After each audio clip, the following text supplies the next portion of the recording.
O Senhor esteja convosco. Ele está no meio de nós. Proclamação do Evangelho de Jesus Cristo segundo João. Glória a vós, Senhor.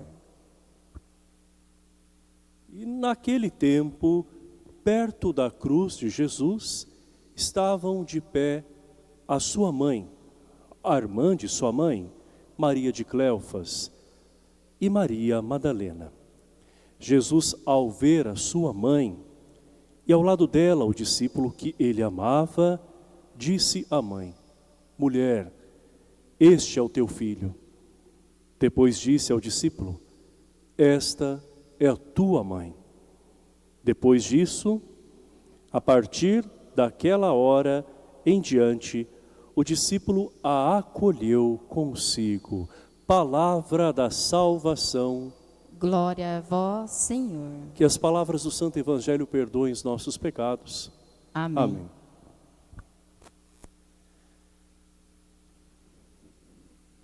Irmãos e irmãs, Maria não é apenas mãe de Deus que se fez gente, Jesus Cristo.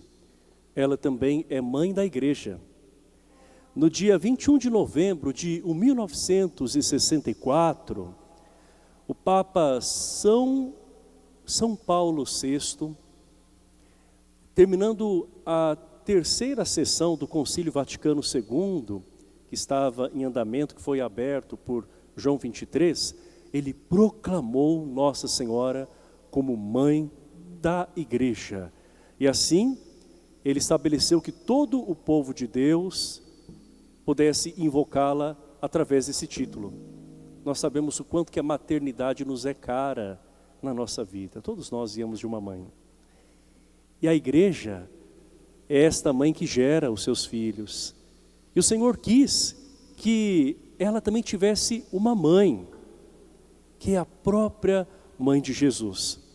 O Papa Francisco, então, em 2018, no dia 11 de fevereiro, fez com que esta grande verdade de que Maria é mãe da Igreja se transformasse numa memória, numa celebração que seria realizada então na segunda-feira após a solenidade de Pentecostes. E aqui estamos nós, há mais de 50 dias depois da Páscoa, lembrando que Maria é aquela que esteve com os apóstolos reunidos em oração no cenáculo. Maria é aquela que permanece conosco com a sua intercessão. E no Evangelho nós vemos que o próprio Jesus concede ao discípulo amado, que representa cada um de nós, a sua própria mãe. O discípulo, a partir de então, a leva para sua casa. Nós bem sabemos que assim ele a leva consigo no seu coração, teologicamente falando. O discípulo é aquele que acolhe tudo o que o mestre ordena, o que o mestre transmite. E Jesus, além de dar a sua própria vida, ele deu a sua mãe. Que preciosidade é essa que nós temos? Não faz sentido renegar a mãe de Jesus. Não faz sentido tentar diminuí-la se o próprio Deus, Jesus Cristo, a honrou de tal maneira que também ordenou que nós a honrássemos a partir da pessoa de São João. Para nós entendermos melhor o que significa esta acolhida do discípulo João a Nossa Senhora, nós precisamos entender também sobre o despertar da Igreja.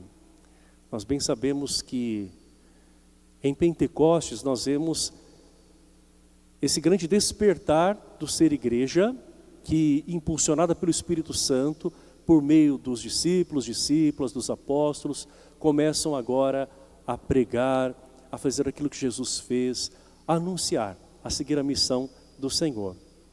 Mas, lá no alto da cruz, nesta mesma cena que hoje nós estamos refletindo, nós sabemos que com a morte do Senhor, jorra sangue e água do seu lado aberto. E é aí que nasce verdadeiramente a Igreja.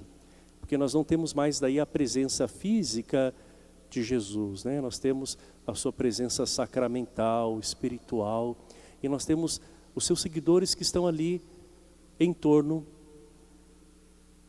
do crucificado. Então nós sabemos que eram poucos aqueles que permaneceram ali, outros estavam dispersos, mas depois voltaram.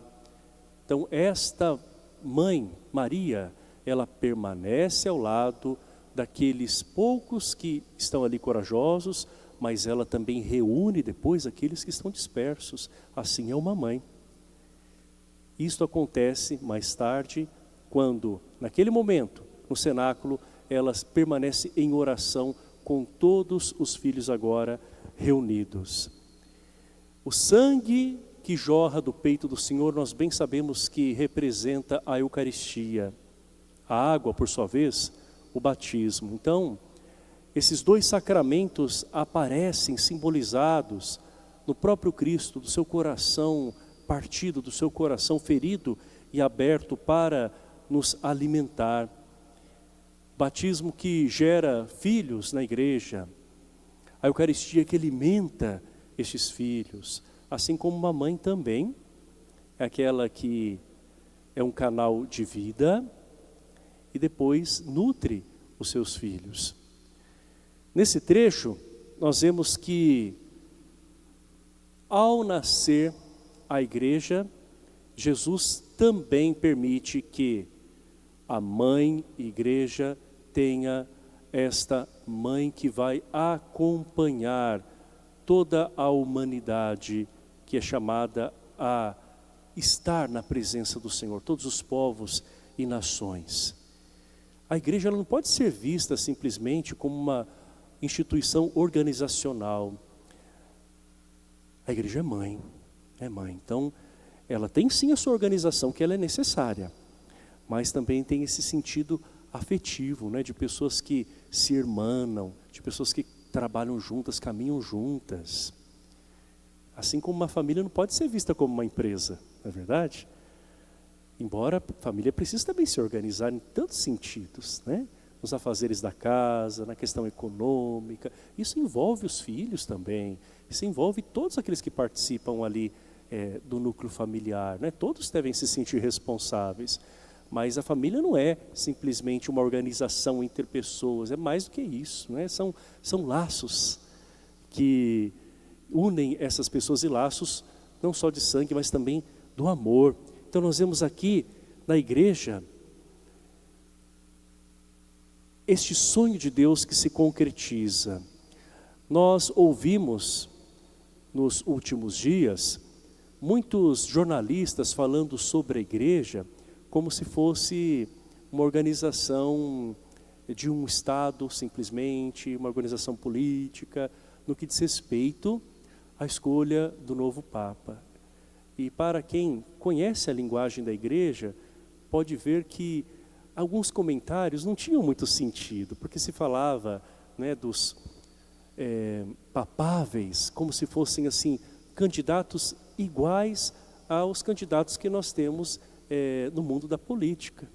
Então, tanto se especulou, tanto se falou, e a igreja nos surpreende com a graça do Espírito Santo que a acompanha com o Papa Leão, que não era aquele que era tão comentado para ser Papa, assim como também foi com o Papa Francisco e outros papas mais. Então nós vemos aqui o agir da igreja. A igreja é esta presença espiritual no meio do mundo, é a presença de Cristo através de nós, que formamos esta igreja. Então a igreja, ela se identifica com Jesus porque ela é o corpo místico de Jesus. Sendo o corpo, nós sabemos que há uma cabeça, que é o próprio Jesus. Então agora nós vamos montar o nosso quebra-cabeça aqui, olha. Se Maria, ela é mãe de Jesus, que é a cabeça da igreja, daí nós podemos afirmar que então ela é mãe de todo o corpo, de todos nós que constituímos esta igreja. É nisto que o Papa São Paulo VI se baseia para apresentar Maria como mãe da igreja. Não é simplesmente um título de honra meramente humano, né, como uma homenagem a Nossa Senhora. É mais do que isso, é uma grande verdade, porque o próprio Jesus nos apresenta Maria como um grande presente, e mais ainda, nos apresenta Maria como um exemplo de seguidora. Maria tem esta grande importância na vida da igreja, porque ela é humana. Ela não é uma divindade, não é uma semideusa, ela é humana, plenamente humana. Mas ela é habitada plenamente pelo divino, ela é cheia da graça de Deus. E ela nos mostra que nós também, seres humanos, podemos caminhar rumo ao Pai das luzes, que é o próprio Deus Pai. Esta igreja tem um pai, mas ela não é órfã, ela tem também uma mãe. Então Deus, no seu projeto de amor, completa tudo, né? Nós temos esse pai que é divino, nós temos uma mãe que é humana. E esta mãe gera este filho que é divino e humano. E é um filho que conhece o nosso coração humano. Ele conhece mais do que ninguém o coração do Pai. Então Ele quer nos guiar para este caminho que é a vida em Deus. Por isso que nós rezamos pelos nossos falecidos. Por isso que nós rezamos por aqueles que ainda estão caminhando aqui conosco na terra. Porque a igreja não está somente presente neste mundo. Ela tem uma presença forte aqui, por meio daqueles que estão peregrinando, que somos nós, que estamos vivos nesta terra. Mas a igreja também, ela é constituída por aqueles que estão no outro estado espiritual, que é o purgatório, se purificando, para encontrar-se com a luz plena de Deus. Por esses nós rezamos. A igreja é constituída também por aqueles que estão na glória com o Senhor. Então nós acreditamos, né, os santos, a própria Virgem Maria, que é santíssima. Então esta igreja vai muito além do tempo, né? Ela perpassa toda a eternidade. Por isso que nós podemos nos sentir muito próximos, através da igreja, dos nossos entes queridos, dos nossos falecidos.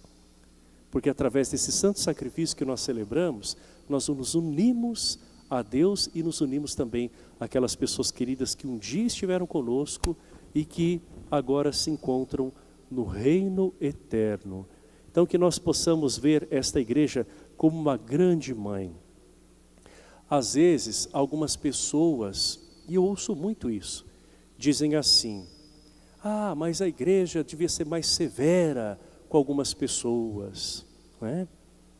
Algumas situações. A igreja é mãe. A mãe é misericordiosa. Como é o coração de uma mãe?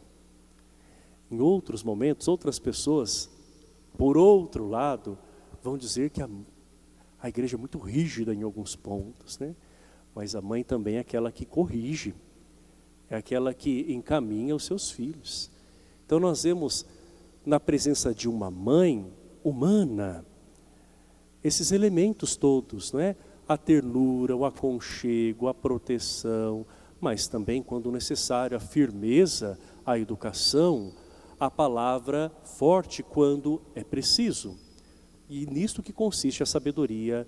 E a igreja é sábia porque é mãe, porque foi instituída pelo próprio Jesus e porque tem no céu e também tem aqui na terra uma presença espiritual que é a nossa mãe, a Virgem Maria, mãe de toda a igreja. Louvado seja nosso Senhor Jesus Cristo. Para sempre seja louvado. Creio em Deus Pai, Todo-Poderoso, Criador do céu e da terra, e em Jesus Cristo, seu único Filho, nosso Senhor, que foi concebido pelo poder do Espírito Santo, nasceu da Virgem Maria, padeceu sobre Pôncio Pilatos, foi crucificado, morto e sepultado, desceu à mansão dos mortos, ressuscitou ao terceiro dia, subiu aos céus, está sentado à direita de Deus Pai Todo-Poderoso, donde há de vir a julgar os vivos e os mortos. Creio no Espírito Santo, na Santa Igreja Católica, na comunhão dos santos, na remissão dos pecados, na ressurreição da carne, na vida eterna. Amém.